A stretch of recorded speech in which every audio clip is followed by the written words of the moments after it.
মিষ্টির দোকানের পারফেক্ট কচুরি আজ আমার রান্নাঘরের মেনুতে। নমস্কার, পাপিয়াস কিচেনের একটি নতুন ভিডিওতে আপনাদের সকলকে স্বাগত জানাই।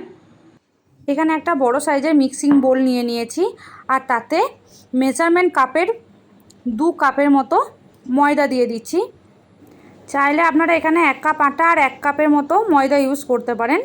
আর দিয়ে দিচ্ছি 1 চামচের মতো কালো জিরে, 2 চামচের মতো নুন আর 2 চামচের মতো ঘি দিচ্ছি। ঘিটা কিন্তু আপনারা স্কিপ করবেন না। আর এখানে দিচ্ছি 4 চামচের মতো তেল, এখানে আমি সাদা তেল ইউজ করেছি। আর দিচ্ছি সামান্য পরিমাণে বেকিং পাউডার, আপনাদের যদি বেকিং সোডা থাকে তাও দিতে পারেন।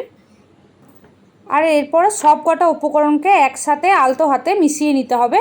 আর দেখবেন এরকমভাবে যেন একটা ডো তৈরি হয়, তাহলে জানবে আপনাদের ময়ামটা পুরোপুরি রেডি।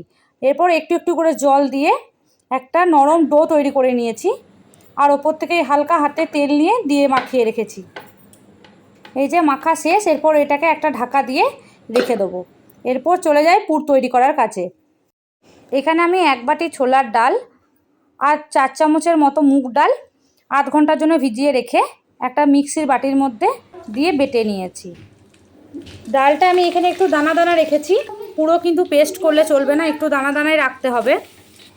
গ্যাসের মধ্যে একটা প্যান চাপিয়ে কিছুটা পরিমাণ সরষের তেল এবং তার উপর থেকে জিরে ফোড়ন দিয়ে তৈরি করে রাখা ডালের যে মিশ্রণটা করে রেখেছি সেটা দিয়ে নেড়ে নেব। আর হ্যাঁ, এখানে ডালের মিশ্রণের মধ্যে যদি বাকি মশলাগুলো দিয়ে আপনাদের মেশাতে অসুবিধা হয় তাহলে আপনারা তেলের মধ্যেই মিশিয়ে নিতে পারেন।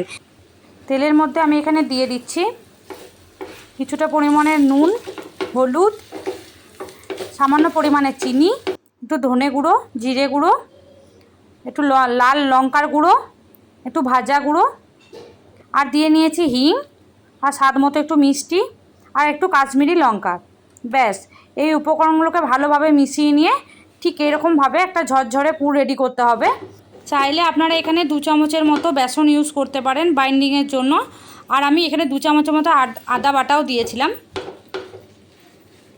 এটা আমি পরে দিয়ে পুরটাতে ভালোভাবে মিশিয়ে নিয়ে নামিয়ে নিয়েছি। দেখুন পুর একবারে রেডি। ঢেকে রাখা ময়দাটা একবার হাতে করে ভালোভাবে মেখে নিয়ে লেচি কেটে নিতে হবে। আপনারা যেরকম সাইজের বানাতে চান সেরকমভাবেই বানাতে পারেন। আমি এখানে খুব একটা বড় কিংবা ছোট করিনি, মিডিয়াম সাইজেরই বানিয়েছি। এইভাবে 2 হাত দিয়ে চেপে চেপে আমি এরকম একটা চ্যাপ্টা লই তৈরি করে নিলাম। এরপরে তৈরি করে রাখা পুরটা এরকম হাতে করে চেপে চেপে ছোট্ট ছোট্ট বলের মতো করে নেব। এরপর এক একটা লই নেব আর বাটির আকারে শেপ দিয়ে, দেখুন 2 হাতে করে ঠিক যেমনভাবে আমি দেখাচ্ছি এরকমভাবেই করার চেষ্টা করবেন। এরকম একটা বাটির মতো শেপ দিয়ে পুরটা তার মধ্যে ভরে এরকম 2 আঙুল দিয়ে ময়দাটাকে ওপরের দিকে তুলে পুরো পুরটাকে ঢেকে নিতে হবে। আর তারপর 2 হাত দিয়ে ঘুরিয়ে একটা গোল শেপ দিয়ে নিতে হবে। আমি এখানে 2 রকমের শেপ দিয়েছি, আপনারা যেরকম পারবেন সেরকম করেই দেবেন, যেটা আপনাদের ইচ্ছা হবে। এই যে বাকিটা আমি এখানে বাকি যে ময়দাটা ঘুরিয়ে এখানেই দিয়ে দিচ্ছি, আপনারা চাইলে এটাকে বাদও দিয়ে দিতে পারেন। এইভাবে প্রত্যেকটাকে আমি বানিয়ে নেব। বানানোর পর আপনাদেরকে দেখাচ্ছি। এই যে দেখুন কি সুন্দর হয়েছে।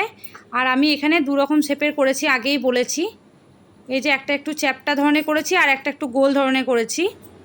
এরপর গ্যাস জ্বালিয়ে নিয়ে কড়াই বসিয়ে তার মধ্যে তেল দিয়ে তেলটা হালকা গরম করে নিয়েছি। খুব একটা গরম করলে ওপরটা লাল হয়ে যাবে আর ভিতরটা কাঁচা রয়ে যাবে, খাস্তা একদমই হবে না। অল্প আঁচে এইভাবে কচুরিগুলোকে ভালোভাবে ভেজে নেব। আর এই কচুরিগুলোকে খাস্তা করার জন্য কিন্তু ঘিটা আমাদেরকে দিতেই হবে। যদি কেউ ঘি না দেন তাহলে ডালডা দিতে পারেন। ডালডা বাড়িতে সবসময় অ্যাভেলেবেল থাকে না, তাই আমি ঘি ইউজ করেছি। আপনারাও ঘিটাই ইউজ করবেন, তাতে কিন্তু একদম পুরো পারফেক্ট দোকানের মতনই হবে। আর খেতেও কিন্তু দারুণ হয়েছিল। একবার হলেও বাড়িতে বানিয়ে দেখুন, আশা করছি সকলের ভীষণ পছন্দ হবে এই খাবারটা। সন্ধ্যাবেলা স্ন্যাক্স কিংবা সকালবেলা জল খাবার এটা দিয়ে আমরা খেতেই পারি। দেখুন কতটা পারফেক্ট হয়েছে, পুরো উপরটা ক্রিস্পি মুচমুচে আর ভেতরটা একদম নরম। দেখুন পুরো থেসে থেসে পুর ভরা আছে। একবার হলো বানিয়ে দেখুন, খেতে ভীষণ ভালো হয়। দেখা হচ্ছে পরবর্তী ভিডিওতে। আপনাদের সকলকে অনেক ধন্যবাদ।